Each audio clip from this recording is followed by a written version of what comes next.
ibu-ibu pengajian dan bapak-bapak yang ada di masjid. Karena malam ini sesungguhnya adalah acara pengukuhan kepengurusan. Kebetulan Idrisiah itu punya cabang-cabangnya itu yang disebut dengan Jawiyah ada di berbagai daerah se-Indonesia. Dan alhamdulillah Kuningan dipercaya untuk menjadi cabang dari pengajian Idrisiah. Cabang itu nanti kedepannya adalah kajian-kajian yang akan diisi oleh para asatidzah dari Idrisiah. Alhamdulillah ini adalah hadiah bagi kami, keberkahan bagi kami. Mudah-mudahan kami juga bisa istiqomah menjalankannya. Itu saja. Untuk selanjutnya kami berikan waktu kepada Bapak untuk memberikan kajian dan lain sebagainya kepada kami semua. Assalamualaikum warahmatullahi wabarakatuh. Ya, jazakumullah khairan pada Pak Cucu. Mudah-mudahan apa yang jadi niat baik kita semua Allah berkahi dan Allah jabahi. Amin. Untuk acara selanjutnya kita dengarkan, kita simak secara bersama-sama, dan insya Allah apa yang akan beliau sampaikan bermanfaat buat kita semua. Niatkan mencari ilmu dan niatkan agar Allah mudahkan apa yang kita dapatkan pada malam hari ini. Oleh karena itu kepada Fadilah Ustaz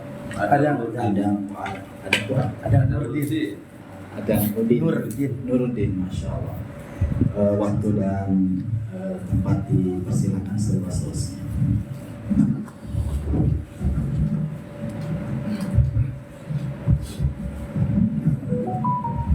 A'udzu billahi minasyaitonir rajim. Bismillahirrahmanirrahim. Assalamualaikum warahmatullahi wabarakatuh. Waalaikumsalam warahmatullahi wabarakatuh. Alhamdulillahilladzi an'amana bi ni'matil iman wal islam wal ihsan. Asyhadu an la ilaha illallah wa asyhadu anna Muhammadan abduhu wa rasuluh alladzi la nabiyya ba'dah. Allahumma sholli wa sallim wa barik ala sayyidina wa maulana Muhammad Sallallahu alaihi wasallam. Al-Fatih lima ughliq wal khatim lima sabaq nasiril haqqil haqq wal hadi ila siratikal mustaqim wa ala alihi wa ashabihi haqqa qadarihi wa miqdarihi al-azim, amma ba'du. Faqala Allah Ta'ala fil Qur'anil Karim, a'udzu billahi minasyaitonir rajim. Bismillahirrahmanirrahim. Qad aflaha man tazakka wa dzakara isma rabbih fashalla. Shadaqallahul adzim. Wa qala Rasulullah sallallahu alaihi wasallam, la yu'minu ahadukum hatta yakuna hawahu tab'an lima ji'tu bih. Sadaqa Rasulullah sallallahu alaihi wasallam. Yang saya hormati Pak Cucu dan keluarga yang telah memfasilitasi kita semua untuk melaksanakan majelis ilmu, ya. Apalagi ini malam Jumat, ya, penuh dengan keutamaan. Mudah-mudahan segala kebaikannya dibalas oleh Allah Subhanahu wa Ta'ala. Pengasuh rumah ilmu Al-Manan Al-Ustaz Widi, alhamdulillah Ustaz Widi, untuk menghormati, mudah-mudahan senantiasa disehatkan oleh Allah Subhanahu wa Ta'ala, diberkahkan ilmunya dan senantiasa membimbing para santri-santri yang belajar di rumah ilmu ini. Tidak lupa bapak-bapak, hadirin, hadirat rahimakumullah, bersyukur kepada Allah Subhanahu wa Ta'ala, ya, kita masih diberikan umur sampai hari ini. Jadi ya, sabda Rasul, ada dua hal kenikmatan yang sering dilupakan oleh kita. Jadi ada dua kenikmatan yang sering dilupakan. Nikmat apa yang sering dilupakan? Yang pertama yang sering dilupakan itu nikmat sehat. Sehat itu nikmat tidak, Bu? Nikmat. Sekarang usia kita sudah sepuh atau masih muda? Terasa. Kita usianya udah sepuh tapi serasa masih muda. Dan pengennya kelihatan muda padahal alhamdulillah ngaku ya. Tapi kalau guru kita, orang yang bersyukur itu sudah tua tapi terlihat muda. Kalau kurang bersyukur masih muda tapi terlihat tua. Umurnya 36 seperti 63. Tapi kalau bersyukur 63 seperti 36. Jadi nikmat yang pertama yang sering kita lupakan dalam hidup ini adalah nikmat sehat. Bahkan dalam sebuah makalah dijelaskan as-sihhatu tajun la yaroha ilal marudha. Sebuah ungkapan, sebuah kata mutiara dalam bahasa Arab menyebutkan as-sihhatu tajun. Sehat itu bagaikan mahkota. Raja kalau nggak ada mahkotanya kelihatan raja nggak? Enggak. Maka sehat itu bagaikan mahkota. La yaroha ilal marudha, yang tidak disadari kecuali pas kita udah sakit. Kalau lagi sehat mah kita tuh nggak sadar sehat nikmat dari Allah, betul tidak? Hal yang sering kita lupakan salah satunya adalah nikmat sehat. Coba bapak-bapak, ibu-ibu, pas kita bangun tidur, Bu, sebentar lagi kita tidur. Pas bangun tidur, mata kita bisa melihat lagi. Kita masih bisa menghirup udara atau menghirup napas kita normal lagi.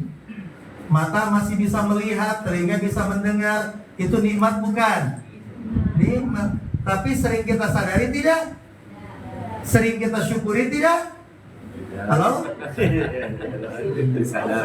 Padahal konsepnya dalam Al-Quran surat Ibrahim ayat 7, A'udzubillahi minasyaitonirrajim, wa itta'adzana rabbukum la in syakartum la azidannakum. Jadi kalau mau ditambah nikmat dari Allah, apa? Bersyukur. Tapi kalau kita kufur terhadap nikmat Allah, tidak bersyukur terhadap nikmat Allah, inna azabi lasyadid. Itu konsep, Bu. Jadi lamun urang bersyukur karena naon anu aya di diri urang, maka Allah bakal masihan ka urang naon nucan aya di diri urang. Bersyukur kanu aya, maka Allah bakal masihan naon nu teu acan aya. Jadi jangan-jangan ketika Allah belum menambah nikmatnya kepada kita, problem dan permasalahannya bukan pada Allahnya, tapi pada kitanya. Yang ada saja belum disyukuri, udah minta yang belum ada. Maka kalau Syekh Akbar itu, Syekh Muhammad Fathur Rahman sering menyampaikan, orang yang bersyukur itu bukan hanya ingat terhadap pemberiannya, tapi ingat kepada yang memberinya. Coba sekarang tanya diri kita, kita lebih sering ingat kepada pemberiannya atau ingat kepada yang memberinya? Halo? Pemberian. Kita lebih bangga dengan pemberiannya atau bangga dengan yang memberinya? Halo? Bu? Ibu sering bangga dengan perhiasan pakaian atau dengan yang memberi rizkinya? Jadi ternyata kita ini lebih bangga dengan pemberiannya daripada yang memberinya. Orang yang bersyukur bukan hanya ingat dengan pemberiannya, tapi ingat dengan yang memberinya. Kenapa kita kok kurang bersyukur? Karena kita tidak sadar apapun yang kita miliki bukan karena usaha kita semata, tapi apa yang kita miliki semua itu adalah pemberian dan titipan dari Allah. Sehat titipan bukan, harta titipan bukan, suami titipan bukan. Halo? Kalau suaminya diambil sedih tidak? katanya titipan. Kalau saya nitip motor ke ibu, Bu, saya mau pergi ini ke Tasik, saya titip ya motor. Gimana perasaan ibu? Direpotkan tidak? Repot tidak? Ayo ngajaga motor, udah takut ada yang ngambil. Terus pulang dari Tasik, Bu, saya ambil lagi motornya. Senang tidak? Halo? Senang tidak? Senang. Kalau harta titipan bukan? Bikin repot tidak? Sadar ya. Halo? Gitu deh. Jadi nikmat itu kita mah jarang bersyukur atau kurang bersyukur terhadap nikmat Allah karena ngerasa itu teh punya kita. Bu, mau bahagia tidak? Berarti belum ya, baru mau ya. Mau bahagia tidak? Alhamdulillah. Bapak-bapak mau bahagia? Baru mau semua ini, belum bahagia ini. Orang tidak bahagia itu faktornya hanya dua. Kenapa kita tidak bahagia dalam hidup? Faktornya cuma dua ini. Yang pertama, orang tidak bahagia itu karena dalam dirinya ada al-khauf. Khauf itu apa? Takut. Ada rasa takut terhadap hal-hal yang belum tentu terjadi atau belum terjadi. Contoh, ibu lagi makan, takut nggak bisa makan, enak nggak makannya? Halo? Kita lagi makan tapi takut nggak bisa makan, enak nggak? Kita lagi ngejabat, takut hilang jabatan, enak nggak? Ibu lagi punya suami, takut kehilangan suami, tenang tidak? Halo? Suami wangi dikit, kemana itu? Jadi yang membuat orang tidak bahagia itu yang pertama al-khauf, takut terhadap sesuatu yang belum terjadi. Yang kedua yang membuat orang tidak bahagia dalam hidup itu karena al-huzn, terhadap sesuatu yang terjadi. Takut terhadap sesuatu yang belum terjadi, sedih terhadap sesuatu yang terjadi. Al-khauf wal huzn ini dua faktor, takut dan sedih, dua faktor yang membuat kita tidak akan bahagia dalam hidup. Orang yang hidupnya dipenuhi dengan rasa takut, bahagia tidak? Tidak akan. Orang yang hidupnya dipenuhi dengan rasa sedih, bahagia tidak? Tidak akan bahagia. Maka bagaimana caranya? Satu, ya, agar kita tidak ada rasa takut. Yang pertama apa? Belajarlah untuk merasa tidak memiliki. Karena orang yang paling banyak merasa memiliki, dia adalah orang yang paling banyak merasa kecewa dalam hidupnya. Jadi mencek bahasa Sunda nama, mun urang ngarasa ngamiliki dina naon wae, ya, maka kita akan menjadi orang yang paling banyak merasa kecewa dalam hidup. Jadi yang pertama, belajarlah untuk merasa tidak memiliki. Karena semua yang kita miliki pada hakikatnya itu bukan milik kita, itu titipan dari Allah. Jangankan harta, nyawa saja itu titipan. Qul innal mautal ladzi tafirruna minhu fa innahu mulaqikum tsumma turaduna ila alimil ghaibi wasyahada fayunabbiukum bima kuntum ta'malun. Bayangkan, nyawa saja yang kita berlari karena takut nyawa ini dicabut, itu nggak bisa kita lari. Dalam ayat yang lain, walau kuntum fi buruzin musyayyirah, walaupun kita tuh sembunyi di benteng anu kuat, kalau malaikat maut datang mencabut nyawa kita, ada nggak yang bisa menghalangi? Bisa nggak kita nawar ke malaikat maut? Tar dulu, seminggu lagi deh. Bisa nggak kayak gitu? Tar dulu, bulan puasa akhir, malaikat maut datang. Tar dulu deh, belum lebaran. Biar lebaran dulu, bisa nggak? Ada nggak orang malam takbir meninggal? Ada. Ada nggak orang masih muda meninggal? Ada nggak udah tua nggak meninggal? Ada nggak dalam perut udah meninggal? Kenapa? Karena Bagaimana yang namanya nyawa saja itu bukan milik kita. Jadi yang pertama yang membuat kita tidak bahagia dalam hidup adalah apa, Bu? Pak?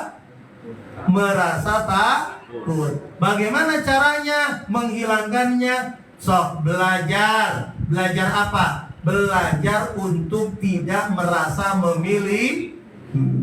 Bu, kalau sodakoh biasanya kita, kalau mau infak sodakoh biasanya sisa apa sisi? Sisa. Kenapa pada ketawa?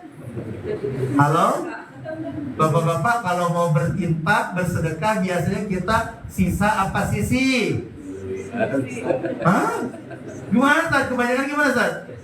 Kebanyakan sisa. Emang duitnya suka pada nyisa gitu. Harusnya infak sedekah itu bukan sisa, tapi sisi. Apa bedanya sisa sama sisih, Bu? Sisa mah di akhir, sisih mah di awal. Dapat rizki, sisihkan infaknya, sedekahnya. Kalau kita gimana? Tar aja sisanya. Uang nanti ternyisa. Jadi itu sedekah. Ada yang ngomong, Pak Ustadz, nanti saya mah sedekahnya kalau udah kaya. Ada yang kayak gitu? Ada yang kayak gitu? Bu, kalau kita miskin pelit, apalagi udah kaya. Kalau miskin aja pedit, ngomong ke lamun kaya. Emang gitu? Iya, buktinya kan ada orang belum punya mobil. Nanti kalau saya punya mobil, saya ajak jalan-jalan. Udah punya mobil, jadi nggak jalan-jalan? Jadi bersedekah itu kewajiban orang kaya, kewajiban orang miskin. Kewajiban orang kaya, kewajiban orang miskin. Halo? Bapak-bapak yang di luar? Oh, semua. Sedekah itu, infak itu bukan hanya kewajiban yang kaya, bukan hanya kewajiban yang miskin, tapi sedekah itu kewajiban orang yang masih hidup. Kita semua hidup. Kita semua manusia, berarti punya kewajiban. Dalam Al-Quran dijelaskan, wa anfiqu mimma razaqnakum min qabli ayyatiya ahadakumul maut. Infakkanlah apa yang Allah berikan kepadamu sebelum datangnya kematian. Kenapa? Ternyata dalam ayat ini lanjutannya diceritakan orang-orang mati itu menyesal. Kenapa waktu hidupnya mereka nggak berinfak? Kenapa mereka nggak bersedekah? Fayaqula rabbi laula akhartani ila ajalin qarib fa asaddaqa wa akun minas solihin. Wahai Rabbku, wahai Tuhan kami, seandainya pada waktu itu Engkau tidak matikan aku terlebih dahulu, maka aku akan bersedekah supaya aku termasuk orang yang soleh. Nih, belajar sedekahnya nunggu nanti udah mati apa ada sekarang? Halo? Sedekah itu nunggu kaya atau dari sekarang? Jangan nunggu kaya untuk bersedekah, tapi bersedekahlah sampai kita dikayakan oleh Allah Subhanahu wa Ta'ala. Jadi orang kaya itu bukan orang yang banyak hartanya, tapi orang yang banyak sedekahnya, banyak infaknya. Siap? Siap? Siap? Insya Allah dari kita mah alasan. Nanti datang saya mau menghitan anak saya, insya Allah. Nggak datang, Pak kok nggak datang? Kan kata saya juga insya Allah.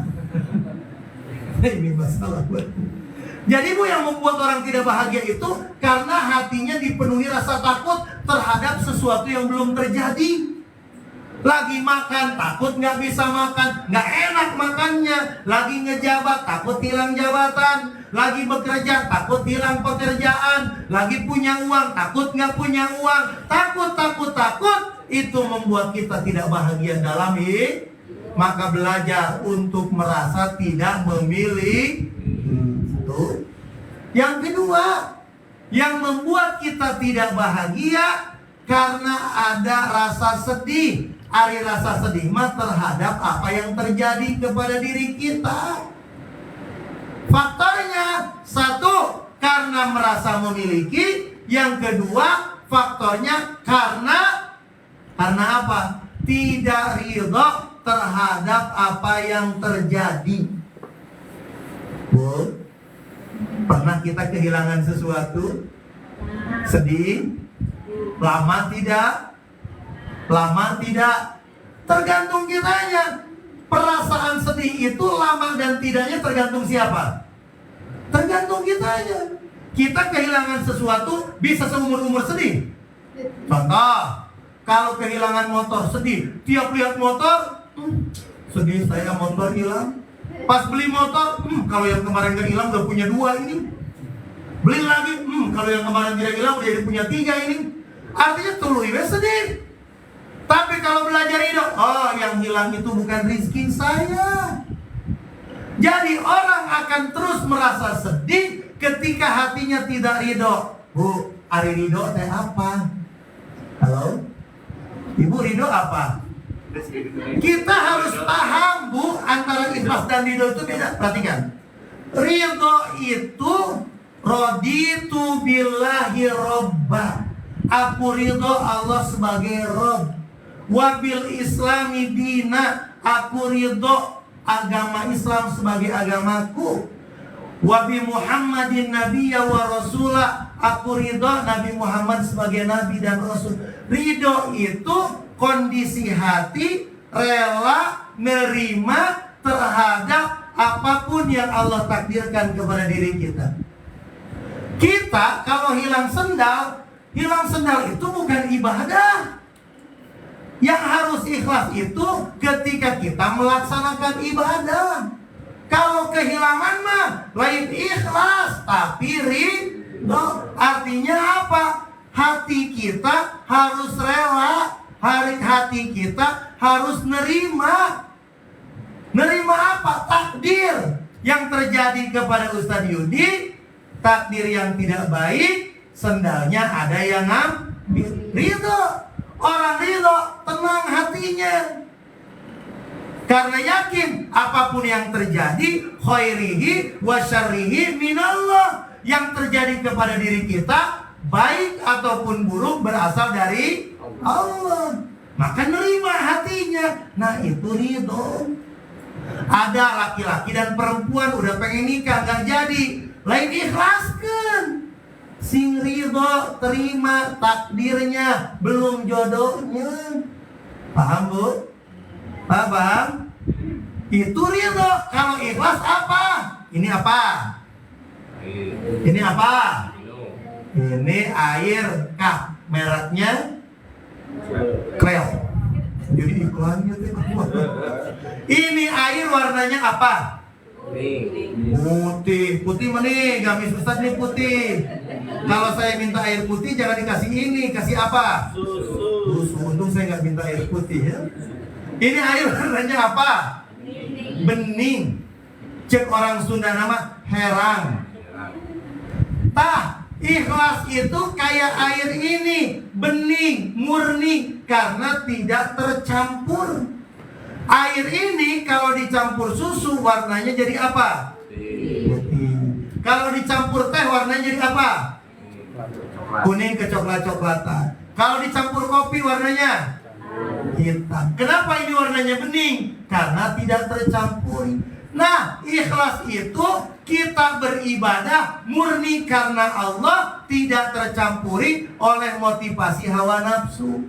Ibu datang ke sini niatnya ngaji karena Allah, itu ikhlas.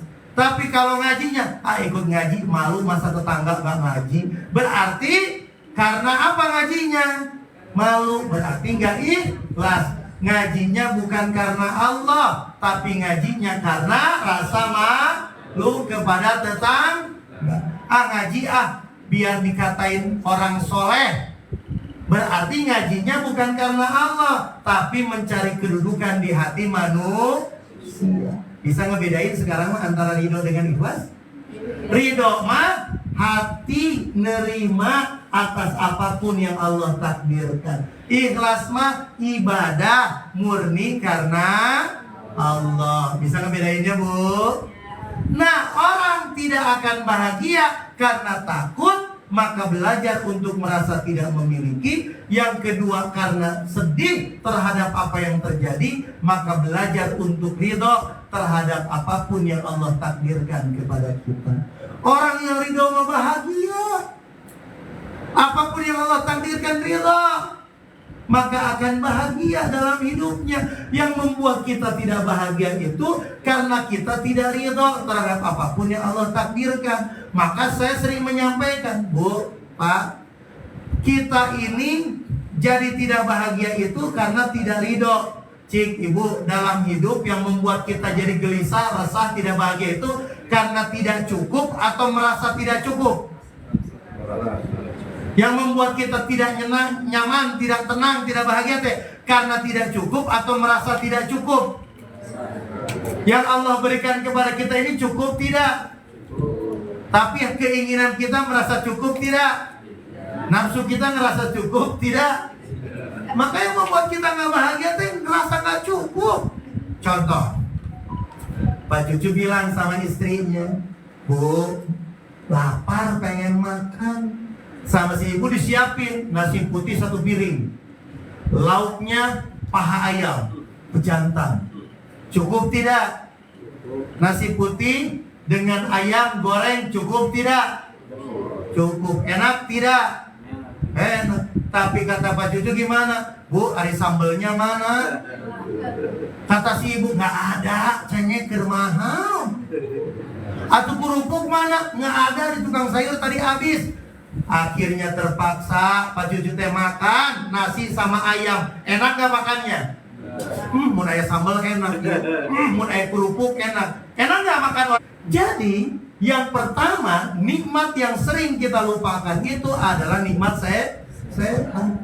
Baru kita sadari sehat itu nikmat kapan? Ketika Allah berikan sakit.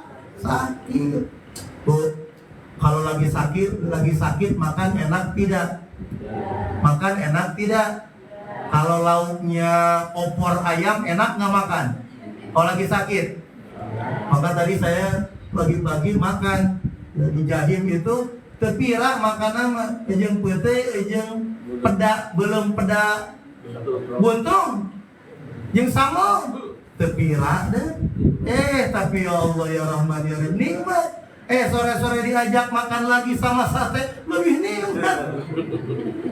Yang membuat enak itu karena lauknya atau karena lapar dan sehatnya? Kalau lagi kenyang makan daging enak tidak? Kalau lagi sakit makan daging enak tidak? Yang membuat enak itu karena kitanya sehat. Karena orang yang sakit dicabut 4 hal dari dirinya. Yang pertama, orang sakit dicabut oleh Allah cahayanya. Maka kalau kita ngelihat orang sakit wajahnya gimana? Pucat. Dicabut sama Allah. Apanya? Cahayanya. Yang kedua, orang sakit dicabut oleh Allah apanya? Tenaganya. Apa? Tenaganya. Maka jangan sekali-kali Pak Cu ngajak lari pagi sama orang yang sakit. Tanya ke kamar mandi aja harus diapain? Dia dipayang ke orang sudah. Yang ketiga, Allah cabut bagi orang yang sakit apanya? Kenikmatannya. Apa Bu? Kenikmatannya. Ibu-ibu kalau ngasih makan yang enak-enak sama anaknya pas lagi sehat, pas lagi sakit. Kan kurang meliur. Barang bere tengah daguan gering nah.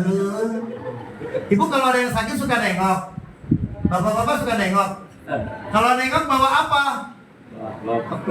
Ibu-ibu banyak. Mau kemana? Nengok bawa apa? Buah-buahan dipakai. Kersaha hari itu. Saya ke rumah sakit, nengok yang sakit, eta mah penuh dengan buah-buahan. Yang sakitnya mah tidur we kieu ceklek. Yang makan teh nungguan nawe. Cek orang Sunda mah mun barang beres lamun hayang katarimakeun melehna teh keur sehat lain keur gering. Ada anak mah apa? Pencit hayam. Meni hayam opor gandeng saya ke lebaran. Anaknya sakit dipotong dibikin opor. Nah, ieu opor ngahulang we budak teh keur sehat teh dibikeun. Enaknya makan teh kalau lagi sehat, dan lagi sakit mah nggak enak. Dicabut oleh Allah apanya? Kenikmatannya. Yang keempat, orang sakit dicabut dosanya kalau dia sabar. Maka sakit itu menjadi kifarat dosa bagi orang yang sabar ketika sakitnya. Di mana sehat dibalikin lagi, Sah. Pertama dibalikin lagi cahayanya, maka udah mulai, udah sembuh ya, wajahnya gimana? Bercahaya lagi. Tos tepias cik orang Sunda. Yang kedua dikembalikan lagi apanya? Tenaganya. Maka orang yang sehat, sehat setelah sakit, mulai dia naon ngaranna teh? Moyan. Namun tenaga teh wideunya can bisa lari memoyan jeung hayam. Yang ketiga Allah kembalikan lagi kenikmatannya. Maka upamina teu damang, orang yang sakit setelah sehat makannya gimana? Banyak dikit. Cek orang Sunda naon namina? Mamayu. Mata kelamun ada orang makannya banyak suka ditanya, "Ari geuring na geraha?" Nah ini.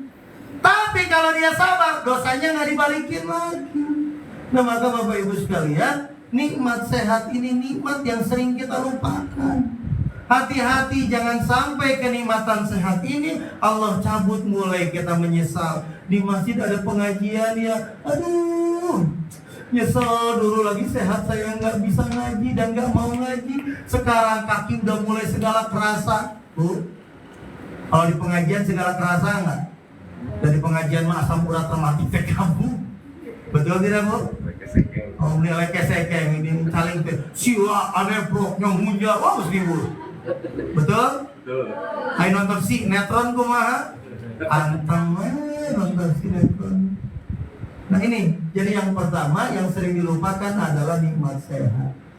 Nikmat yang kedua yang sering dilupakan oleh kita adalah nikmat waktu, kesempatan. Bapak-bapak pengen nggak balik lagi ke masa muda? Mau nggak? Ibu-ibu mau nggak balik muda lagi?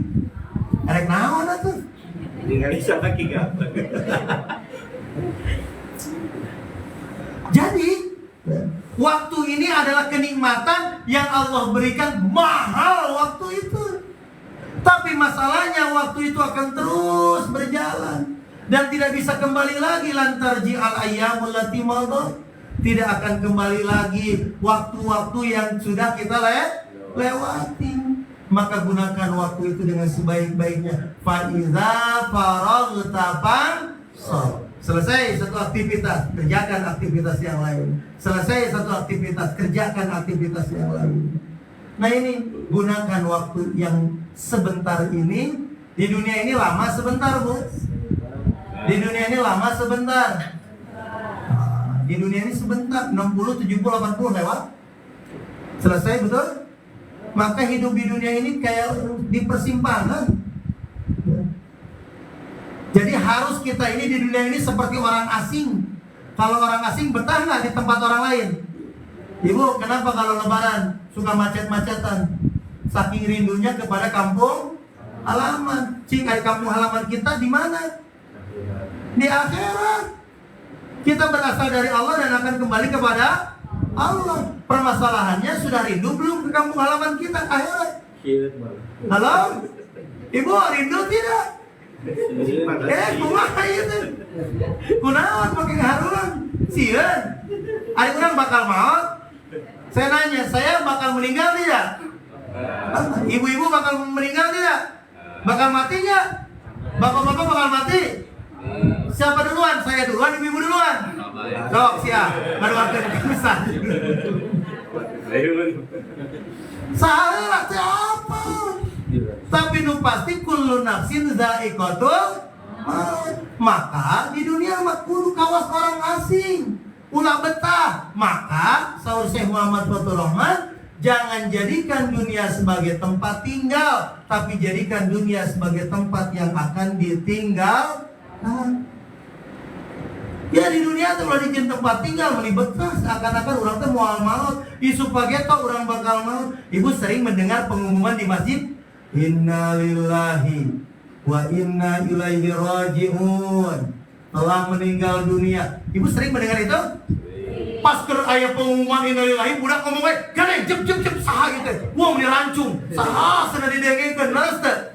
Pas sudah disebutkan namanya, oh pantes si eta mah. Mending nyebutan teh mending geunah pantes cenah. Seakan-akan nu bakal maot teh nu pantes teh batur. Urang mah teu pantes maot. Hei, hiji waktu mah suatu waktu, satu hari nanti, kalau hari ini kita sering mendengar pengumuman di masjid orang telah meninggal dunia, suatu hari nanti yang diumumkan bukan nama orang lain tapi nama kita. Suatu hari nanti yang dimandikan bukan jenazah orang lain tapi jenazah kita. Suatu hari yang dikafani bukan jenazah orang lain tapi jenazah kita. Suatu hari yang disolatkan bukan jenazah orang lain tapi jenazah kita.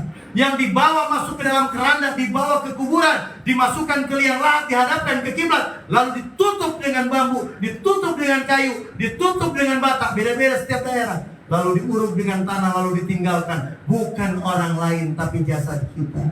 Tanya diri kita, sudah siap apa belum? Kematian itu pasti. Nih kita ini bakal dikubur, kita ini bakal mati. Betah-betah amat hidup di dunia, seakan-akan kita tidak akan meninggal dunia. Pertanyaannya, kematian itu akhir dari kehidupan atau awal kehidupan berikutnya?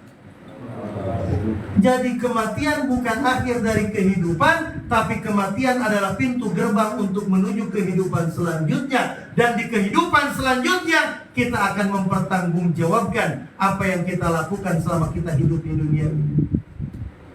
Apa yang sudah kita persiapkan? Maka pengajian seperti ini, kajian-kajian ini bagian dari berbekal kita. Allah perintahkan kita thalabul ilmi fardhiyah wajib ala kulli muslimin wa muslimatin, sebagai bekal. Sok bekalnya geus kumaha urang teh. Coba bayangkan seandainya esok hari malaikat maut datang lalu mencabut nyawa kita, apa yang sudah kita persiapkan? Yang disebutkan tadi itu bukan cerita, tapi itu fase kehidupan yang akan dialami oleh kita. Nah maka yuk isi waktu itu untuk beribadah kepada Allah Subhanahu wa ta'ala. Siap ibu-ibu? Tapi masalahnya ibadah kepada Allah itu terasa mudah atau berat? Bu, sholat berapa menit? Sholat berapa menit? Sekali sholat 3 menit, 5 menit, benar? Asal lama tidak? Hoream tuh? Hoream. Hari ngobrol? Ngaji, ayeuna paling lama iya ngaji sabar jam? 2 jam. Bu, siap ngaji berapa jam? Ini sampai jam berapa nih ngaji kita nih? Ibu-ibu nggak mulai ya? Wah, ayat penyakit ngaji, jadi ada penyakit ngaji yang ini berlaku di mana-mana. Namanya bersatu. Tahu nggak Pak Ju, bersatu? Jadi karena ngajinya lama, bersatu, malah bersatu-satu. Habis, kan? Bila teuing. Ngaji 1 jam, kerasa lama nggak? Habis ngaji ngobrol, terasanya nggak jam 12, terasa aja. Halo?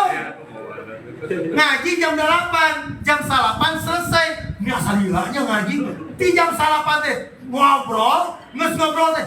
Terasanya nggak jam 12 deh. Hari ngaji karasan, sedari ngobrol terasa. Kunaon? Ibadah.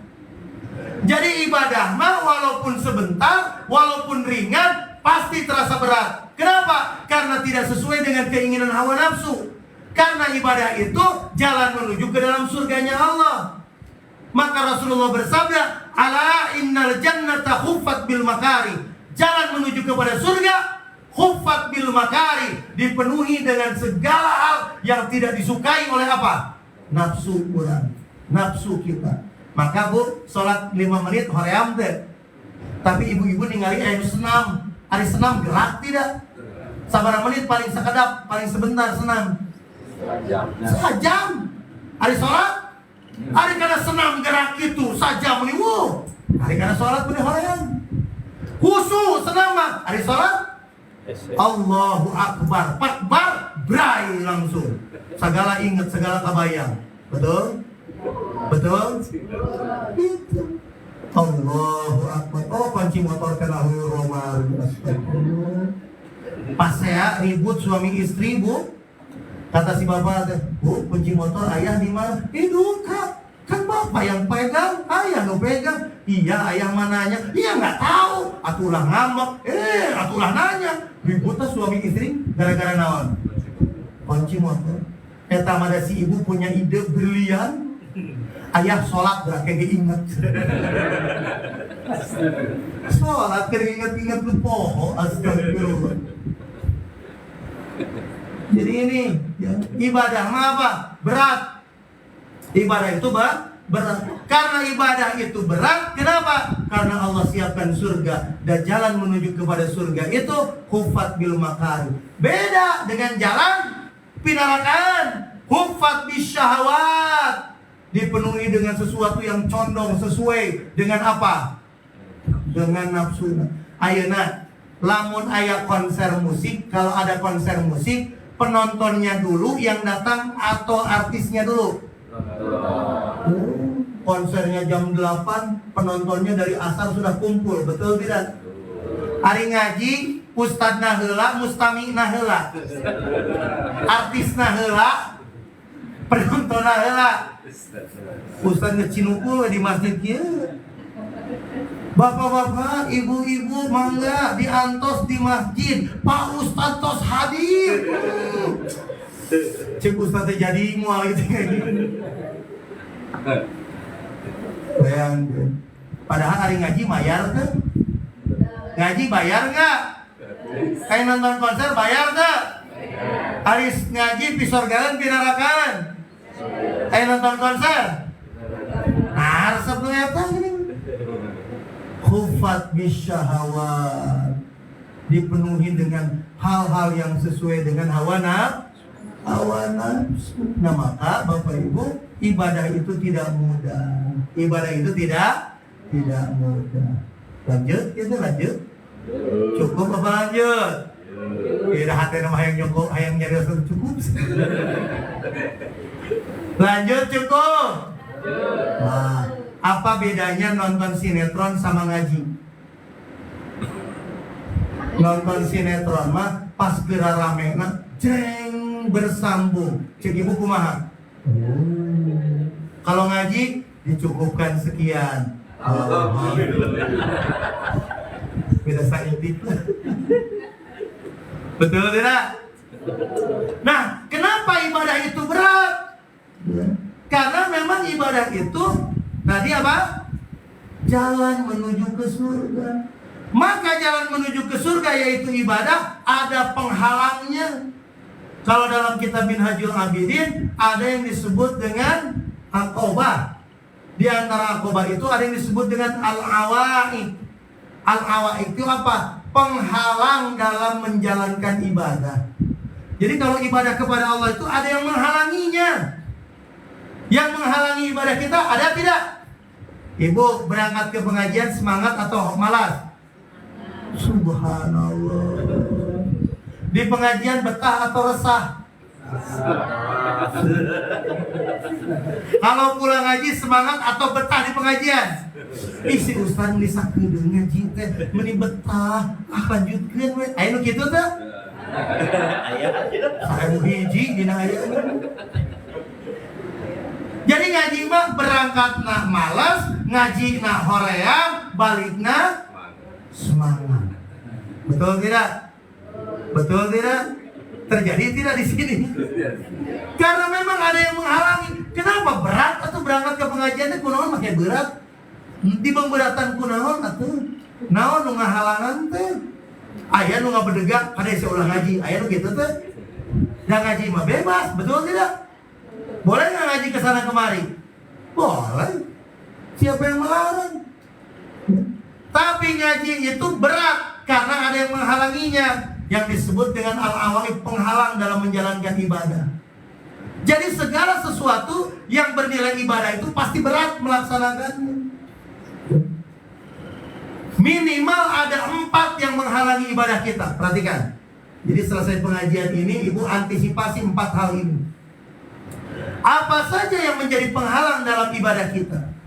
Yang pertama, yang menghalangi ibadah kita ini, penghalang yang pertama adalah ad-dunya. Apa Bu? Dunia. Apa itu dunia? Dunia selain bumi. Segala sesuatu yang tidak bernilai ibadah dan tidak menjadi bekal untuk akhirat, itu dunia namanya. Sekali lagi, segala sesuatu yang tidak bernilai apa?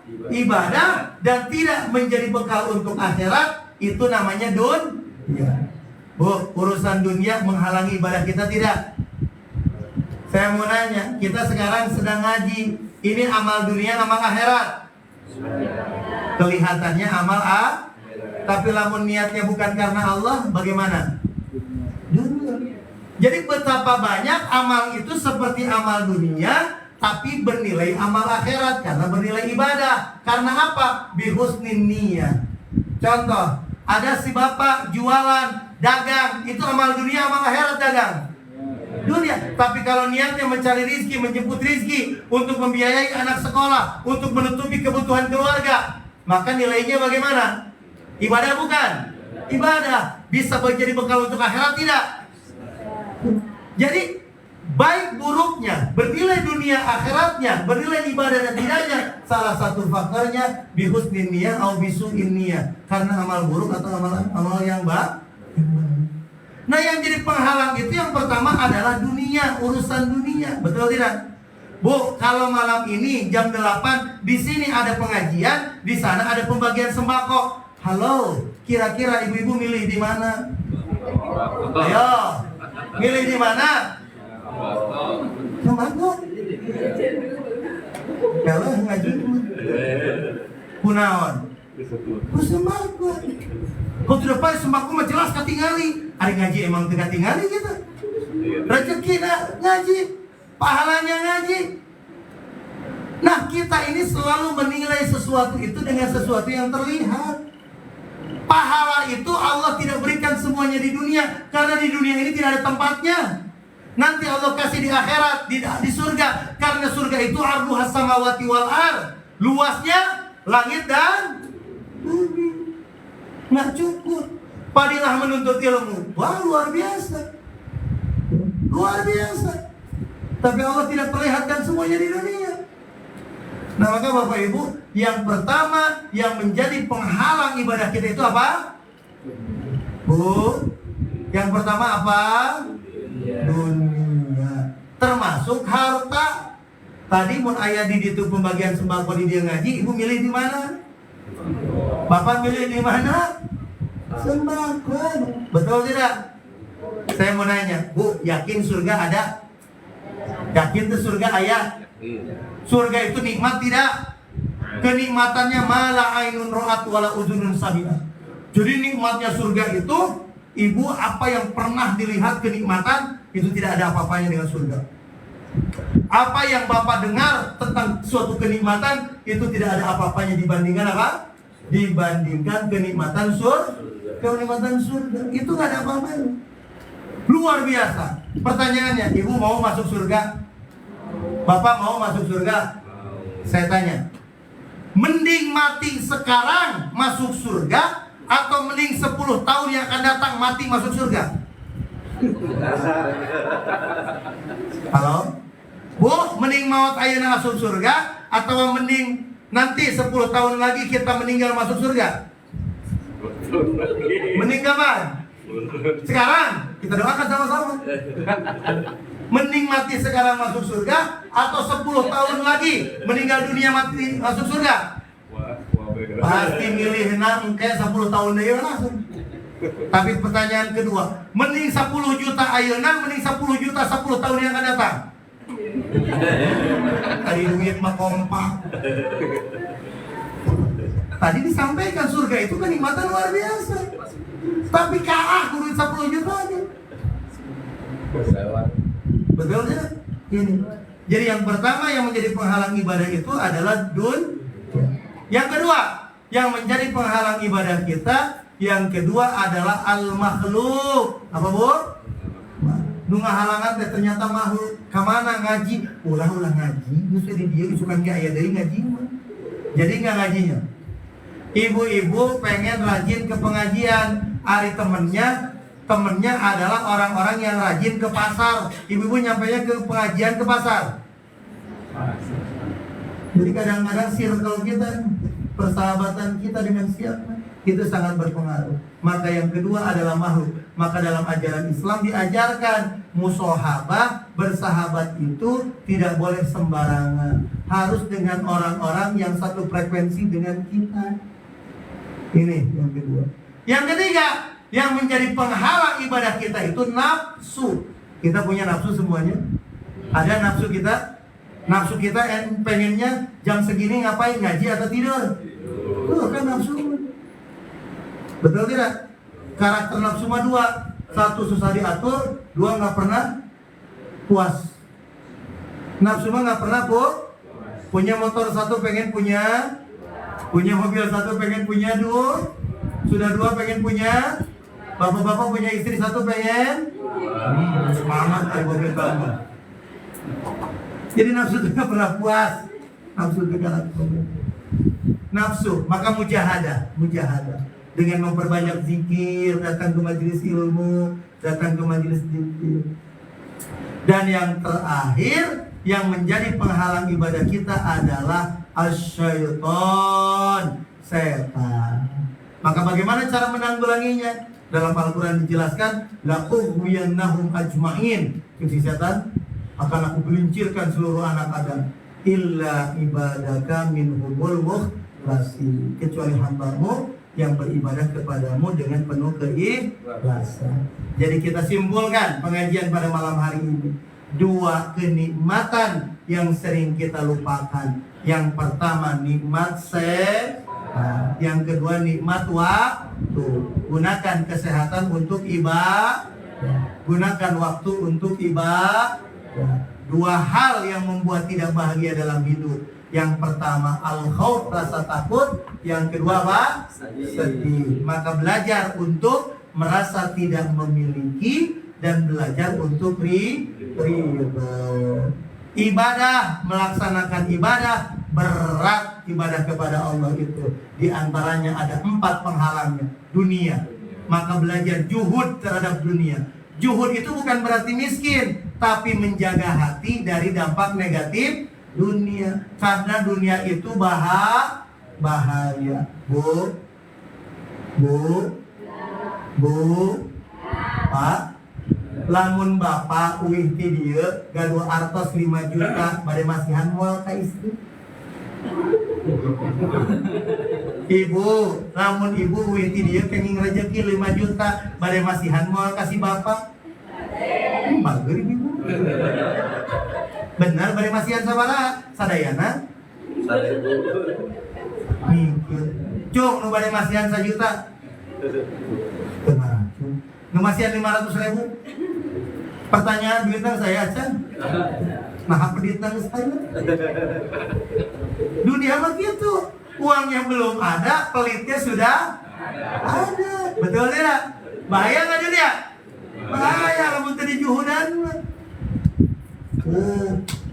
Lamun urang boga mobil dipake ku kurilingan di padarek kita. Padarek mah ame arapal urang boga mobil alus. Mobilna geus aya can. Sombongna geus aya can. Mobilna can aya, sombongna geus aya. Dunia. Bahaya tidak? Juhud. Yang kedua makhluk. Maka belajar untuk bersahabat dengan orang yang frekuensinya sama kepada Allah. Yang ketiga nafsu. Maka belajar mujahadah. Dan yang keempat adalah setan. Maka belajar untuk ikhlas. Hadirin, hadirat rahimakumullah. Ini saja yang bisa disampaikan. Jadi ini adalah pembukaan pengajian bulanan Zawiyah Kuningan. Siap diistiqomahkan? Siap? Siap? Kan kalau yang kesehariannya di sini rumah ilmu dan lain sebagainya ada Ustaz Yudi di sini nih. dan ustadz-ustadz yang lainnya. Dan insya Allah dari Idrisia, ya, dari pesantren, insya Allah nanti sebulan sekali ngisi pengajian di sini. Siap tidak? Siap tidak? Siap. Istiqomah siap? Siap. Benar, siap. Majelis ilmu dan majelis dzikir siap? Minimal sebulan sekali. Untuk apa? Nambah ilmu, nambah wawasan, agar kita bisa lebih bijak ketika menghadapi setiap perbedaan. Jadi kalau orang ilmunya luas, ada perbedaan ya tidak apa-apa, bisa saling menghargai dan saling menghormati. Kalau meyakini yang kita lakukan paling benar, itu harus. Masa kita melakukan sesuatu yang tidak kita yakini paling benar, tapi menghargai dan menghormati di dalam perbedaan itu menjadi satu keharusan. Insya Allah siap nanti ya. Nah, ini di 1 bulan sekali, insya Allah nanti dikerjakan. Jadi dibutuhkan Jawiyah Kuningan, ya, untuk sekretariat atau tempatnya di Rumah Ilmu Al-Manan, Kampung Padarek, Desa Padarek, Kecamatan Kuningan, Kabupaten Kuningan. Siap semuanya nih? Baik, Bapak Ibu sekalian, untuk selanjutnya kita sama-sama berdoa. Siap berdoa semuanya? Nih, sebelum berdoa saya mau nanya, kalau kita berdoa dikabul tidak sama Allah doa kita? Pasti tidak? Pasti ya? Sebab Allah yang berfirman, ud'uni astajib. Tapi ada loh di antara kita yang ngomong, Pak Ustadz katanya kalau berdoa dikabul. Saya berdoa kok nggak dikabul-kabul doa saya. Ada yang kayak gitu nggak? Ada yang kayak gitu tidak? Perhatikan Bapak Ibu sekalian, ibu punya anak SD kelas 2, dikasih jajan sehari paling gede berapa? 5.000 atau 10.000. Suatu hari anaknya minta duit 200.000, dikasih nggak? Kalau ibu-ibu punya uang dikasih tidak? Kan uangnya punya, kenapa nggak dikasih? Sayang nggak sama anak? Kenapa nggak dikasih? Anak minta uang 200.000. Karena kita sebagai orang tua tahu anak ini belum layak, belum pantas megang uang 200.000. Betul? Kita nggak doa ke Allah, pengen ini, pengen itu. Allah punya nggak yang kita minta? Bisa nggak Allah kasih? Bisa. Sayang nggak Allah sama kita? Kenapa Allah nggak kasih? Kitanya belum ya. Kitanya belum pantas. Maka nggak cukup hanya minta, harus dilanjutkan dengan apa? Melayakkan dan memantaskan diri. Ini yang pertama. Yang kedua, kalau berdoa itu harus khusyuk, hudurul qalbi ma'allah. Hadirkan hatinya bersama Allah, seakan-akan Allah bisa kita lihat, walaupun kita nggak bisa lihat Allah. Kun ka'annaka tara, seakan-akan kita melihat Allah. Jadi khusyuk. Kalau nggak bisa, yakinkan Allah melihat kita. Anak minta duit, bari babalieuran. Terang tuh babalieuran artinya. Dikasih nggak? Enggak. Kita minta kepada Allah, amin, amin. Ari hatena saya yang balik, nilai latih kita doa kira beres kayak gitu. Diberes kumaha? Belajar khusyuk. Khudu wa tadallur, hinakan diri kita, muliakan Allah. At-tamassuk bil faqri wal ibtiqar, rasakan diri kita ini fakir dan butuh kepada Allah. Yang ketiga, kalau berdoa itu harus yakin. Yakin apa? Yakin Allah akan mengabulkan doa kita. Sebab Allah yang berfirman dalam hadis qudsi, ana inda zanni abdi bi, aku bagaimana prasangka hambaku kepadaku. Dan yang keempat, ada yang menghalangi dikabulkan doa. Apa dosa? Maka biasakan dengan membaca istighfar. Siap berdoa? Siap mengamalkan? Baik Bapak Ibu sekalian, silakan rapikan duduknya semua. Hadirin hadirat rahimakumullah. Mari kita sama-sama belajar mengamalkan ilmu. Tadi majelis ilmunya sudah. Sekarang kita tutup dengan doa. Malam Jumat, malam yang terbaik, Sayyidul Ayyam. Kita punya banyak hajat, kita punya banyak kebutuhan. Maka berharaplah kepada Allah, tawakalnya kepada Allah, mintanya kepada Allah. Hadirin hadirat rahimakumullah, silahkan tundukkan kepala kita semua. Belajar untuk khusyuk, pejamkan mata lahir kita, bukakan mata hati kita. Hudur qalbi ma'allah, hadirkan hatinya bersama Allah. Sebelum kita berdoa, sejenak kita memohon ampun kepada Allah dengan membaca istighfar. Rasulullah SAW bersabda, "Man lazimal istighfar," barang siapa yang membiasakan membaca istighfar, Allah berikan 3 keutamaan.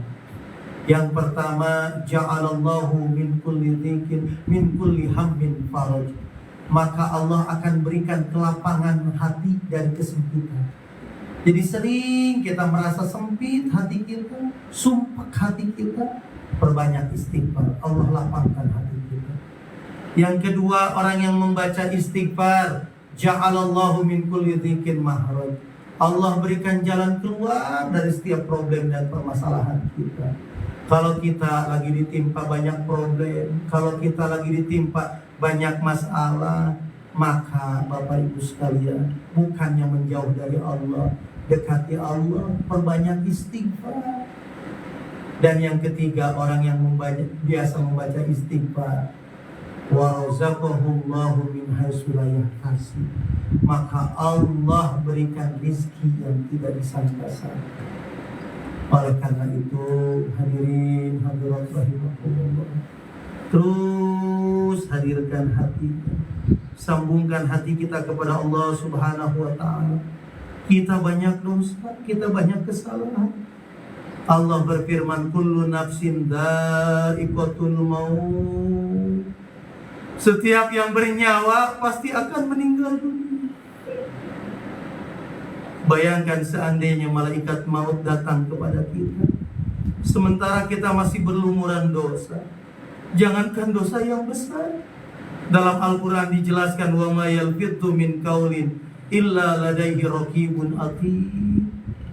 Jangankan dosa yang besar, satu kalimat yang keluar dari mulut kita, maka raqib dan atid telah siap untuk mencatat.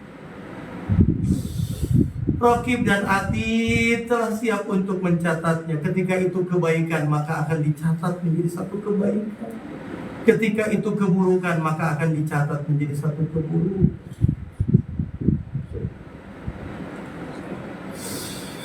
Di akhirat kelak, mulut ini akan dikunci, tangan kita akan memberikan kesaksian, kaki kita akan memberikan kesaksian. Dipakai apa saja? Yauma nakhtimu ala afwahihim wa tukallimuna aydihim wa tashhadu arjuluhum bima kanu yaksubun. Semua akan diminta pertanggungjawab. Jangankan dosa yang besar, fa may ya'mal mithqala dzarratin khairan yarah wa may ya'mal mithqala dzarratin syarran yarah. Sebesar biji yang paling kecil, ketika itu kebaikan Allah akan balas. Ingat Bu, cek orang Sunda mah, awak urang teh bakal dilatungan. Sameme awak urang dilatungan, hayu urang balitungan. Saur Umar bin Khattab, hasibu anfusakum.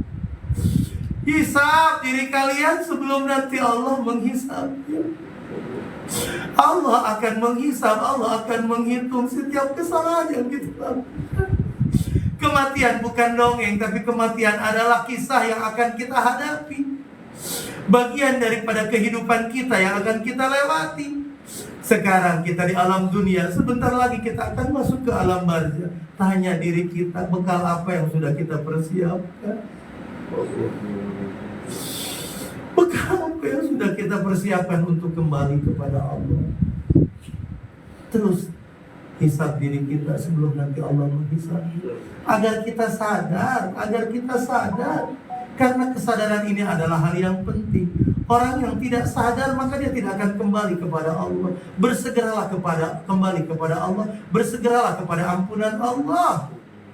Mumpung masih ada waktu, mumpung masih ada kesempatan. Mohon ampun atas dosa yang kita lakukan setiap hari karena tutur kata kita, karena sikap kita. Dosa kepada saudara, dosa kepada sahabat, dosa kepada tetangga, dosa kepada pasangan kita. Ibu-ibu, tanya diri kita, sudahkah kita menjadi istri terbaik untuk suami kita? Bapak-bapak, tanya diri kita, sudahkah kita menjadi imam terbaik untuk istri kita? Bapak ibu, tanya, sudahkah kita menjadi orang tua terbaik untuk anak-anak kita?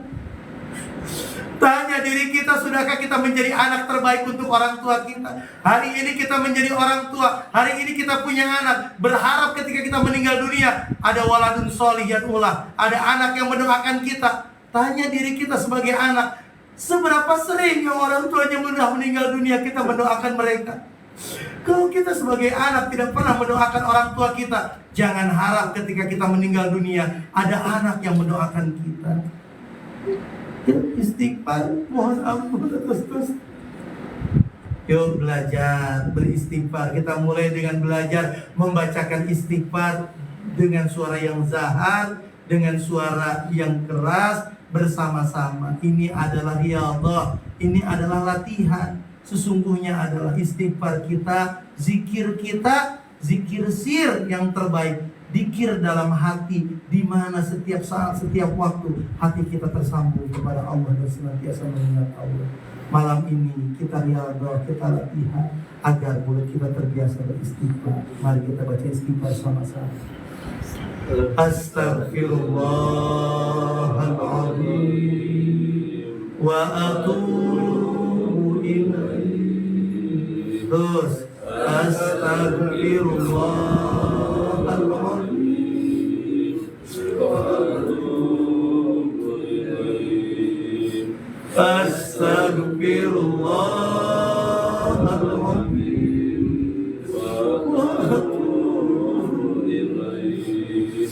Astaghfirullahaladzim wa atubu ilaih. Terus baca istighfar, ingat dosa dan kesalahan, mohon ampun kepada Allah.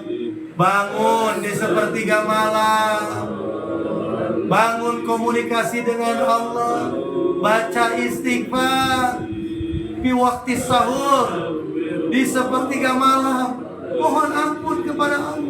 Malam ini kita berlatih, belajar membaca istighfar. Begitu banyak dosa yang telah kita lakukan. Astaghfirullahaladzim wa atubu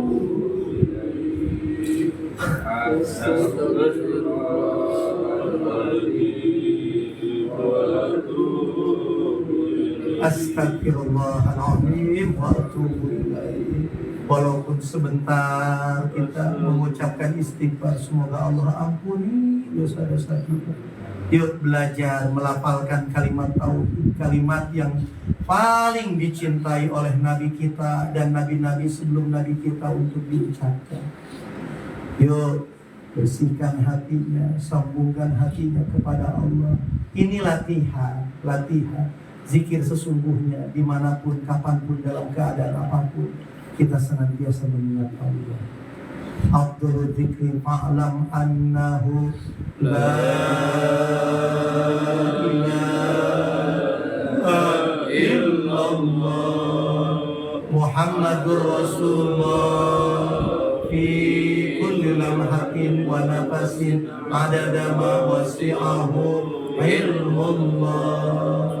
La ilaha illallah Muhammadur Rasulullah fi kulli lamhatin wa nafasin adada ma wasi'ahu ilmullah.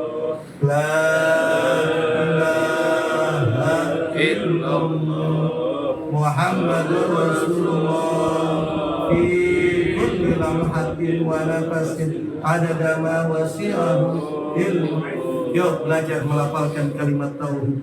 La ilaha illallah, la ilaha illallah, la ilaha illallah, la ilaha illallah, la ilaha illallah, La ilaha illallah.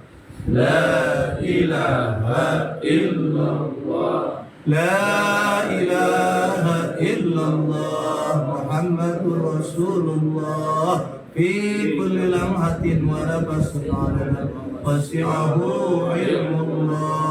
Allahumma salli ala sayyidina Muhammadin nabiyil ummi wa ala alihi wa sahbihi wa sallim. As-salatu wassalamu alayka ya Rasulullah. Faqafati lati adikni ya Rasulullah. Angkat tangannya, kusukkan hatinya. Aminkan apa yang dibacakan.